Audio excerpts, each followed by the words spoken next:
అన్న ఈ ప్రపంచంలో గొప్ప పేద డిఫరెన్స్ క్యాస్టా రిలీజనా లేనిది ఒక ప్రేమ ఒకటే, దాన్ని కూడా ఒక సెక్షన్లో పడేయి కదా. ప్రేమ అద్దరిది. ఇందిరమ్మ ఇంట్లో పుట్టినా, ఇందిరాగాంధీ ఇంట్లో పుట్టినా కూడా ప్రేమలో పడితే ఇంతే. అర్థమైందా?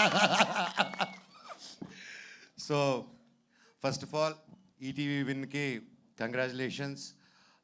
లిటిల్ హార్ట్స్ అలాగే ఎన్నో కొత్త కొత్త మూవీస్తో అండ్ షోస్తో ముందుకు వస్తున్నారు.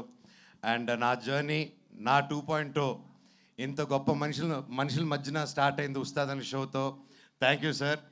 అండ్ దానివల్లే ఈరోజు మిరాయి రిజల్ట్ కానీ బైరూన్లో పేరు రావడం కానీ ప్రతి ఒక్కటి ఐ థింక్ మీరందరూ ఒక మంచి మనసుతో నేను నిలబడాలని ఆ రోజు నన్ను అంటుంది నిలబడారు sir. Thank you so much మీకు, సాయి గారికి. I love you. అండ్ ఇలాగే గొప్ప గొప్ప సినిమాలు మీరు ఎంకరేజ్ చేయాలని కోరుతున్నాను. ఈ సినిమాకి నితిన్ గారు, సాయి గారు మొత్తం టీము ఎంత కష్టపడారో తెలుసండి. దాదాపు 2 years నుంచి స్టోరీలో కానీ ప్రతి ఒక్క విషయంలో కానీ. ఇది ఒక పల్లెటూరులో జరిగిన ఒక జరగకూడదని ఒక ఇన్సిడెంట్ జరిగింది. అండ్ లిటిల్ హార్ట్స్ అని ఎంత హ్యాపీ, ఒక small light hearted and beautiful film తీసుకొచ్చారో, అలాగే ఇది కూడా అలాగే లైట్ మూమెంట్స్తో వెళ్తూ ఒక హెవీ ఎమోషన్ ఉన్న మూవీ.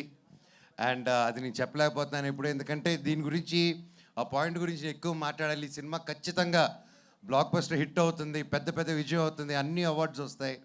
అండ్ సక్సెస్ మీట్కి వచ్చి నేను ఈ ఇష్యూ మీద చాలా మాట్లాడాలనుకుంటున్నాను. ఆ రోజు వచ్చి మాట్లాడతాను.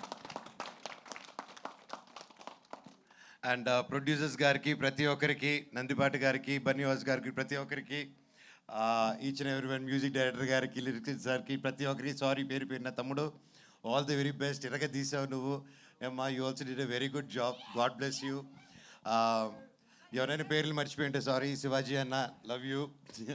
Good to see you. ఫైనల్గా చెప్పాలంటే ఈ సాంగ్లో ఒక లిరిక్ ఉంది. పాడతారు. రాజా లేకపోయినా చూసుకుంటారన్నట్టు నేను కూడా మౌనికాని ఫస్ట్ కలిసినప్పుడు ఒకరోజు మాట ఇచ్చాను. నాకు అందరూ అనుకుంటున్నారు రాజ్యాలు ఏవి లేవు, నేను ఒక్కడనే ఉన్నాను. అండ్ సినిమాలు కూడా చేయట్లేదు ఇప్పుడు, కానీ ఖచ్చితంగా చేస్తాను. పని అయితే చేస్తాను, కష్టమైనా పడతాను, ఒకరు మోసం చేయను, జీవితాంతం నిన్ను చూసుకుంటాను, నన్ను నమ్ముంటావా అన్నాను. ఈరోజు ఒకటికి అలాగే నమ్ముంది. Thank you. జీవితాంతం ఉంటుందని కోరుతుందా.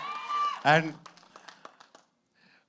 ఏంటంటే ప్రతి ఒక్కరికి మనల్ని నమ్ముకొని వచ్చిన వాళ్ళ కోసం నిలబడాలి. అది ఎవరైనా సరే, అది మన కోసం మనల్ని నమ్ముకొని ఒక ఫ్రెండ్ అయినా, ఒక బ్రదర్ అయినా, వైఫ్ అయినా, ఎవరైనా